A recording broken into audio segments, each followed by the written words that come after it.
कल को अगर राघव चड्ढा गोमूत्र पीने और गोबर खाने का फायदा गिनवाने लग जाए तो हैरान मत होना, क्योंकि राघव चड्ढा बीजेपी ज्वाइन कर चुका है। ये वही राघव चड्ढा है जो साइंस का बात करता था। संसद में जब वो बात करता था तो एआई टेक्नोलॉजी साइंस का बात करता था, डेवलपमेंट का बात किया करता था। और पॉडकास्ट में जब उससे पूछा गया था कि आप धर्म जाति वाति ये मान रहे हो, जो भी हमारे देश में ये फैला हुआ है, तो ये आप मान रहे हो, तो वो बोलता था कि ये बीजेपी का फैलाया हुआ प्रोपोगेंडा है। और मेरा ये मानना है कि बीजेपी एक गुंडों की पार्टी है, अनपढ़ गुंडों की पार्टी है। वो सिर्फ गुंडागर्दी करते हैं और पेट्रनेज देते हैं गुंडों को। लेकिन अब वो बीजेपी में ज्वाइन हो चुका है और कल से वो आपको गोमूत्र पीने का, गोबर खाने का, आरएसएस का, बजरंग दल का, हिंदू रक्षा परिषद का, इन सब का फायदा गिनवाना शुरू कर देगा कि ये लोग कितना जरूरी है हमारे देश के लिए। और राघव चड्ढा ने बोला है कि मैं आदमी सही था, बस पार्टी गलत था, मतलब गलत पार्टी में था। मेरा ये कहना है कि अगर आपको आम आदमी पार्टी को छोड़ना ही था तो आप कुछ और कोई और नई पार्टी में चले जाते हैं यार। साउथ में इतने सारी पार्टियां जहाँ पे बीजेपी को कोई पसंद नहीं करता, वहां ज्वाइन कर लेते हैं। बिहार में नया पार्टी बना है प्रशांत किशोर का, जन स्वराज पार्टी, उसको ज्वाइन कर लेते हैं। आप चाहते हो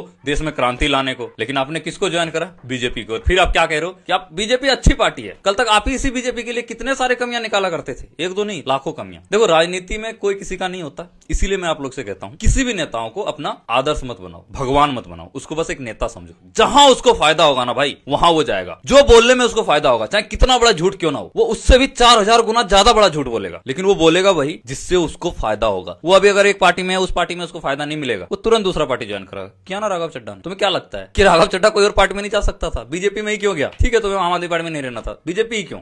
आप तो अपोजिशन ही थे ना, क्यों गए? अब वॉशिंग मशीन चलेगा, वॉशिंग पाउडर डलेगा, गिर गिर गिर गिर गिर सफाई होएगा। अब उसके बाद ऐसा नहीं है कि राघव चड्ढा अकेले गया, 4 5 8 नेताओं को और जो आम आदमी पार्टी के नेता थे उसे लेके चला गया। तो ये सब वॉशिंग मशीन का कमाल है भैया। इसलिए मैं कहता हूँ राजनीति के चक्कर में मत फंसो, गवर्नमेंट से क्वेश्चन करो। आपके यहाँ के, आपके आसपास के जो संसद है या फिर जो विधायक है, वो बस कुछ दिनों के लिए है। आज वो अगर बीजेपी को गाली दे रहा है, कल वो कांग्रेस को देगा। अगर वो कांग्रेस में है तो बीजेपी को गाली देगा, हो ना हो कल वो बीजेपी में पहुंच के कांग्रेस को गाली देने लग जाएगा। तो वही हुआ राघव चड्ढा के साथ। कल तक आम आदमी पार्टी में रह के मोदी को गाली दिया करता था, अब बीजेपी में जाके कांग्रेस और आम आदमी पार्टी को गाली देगा।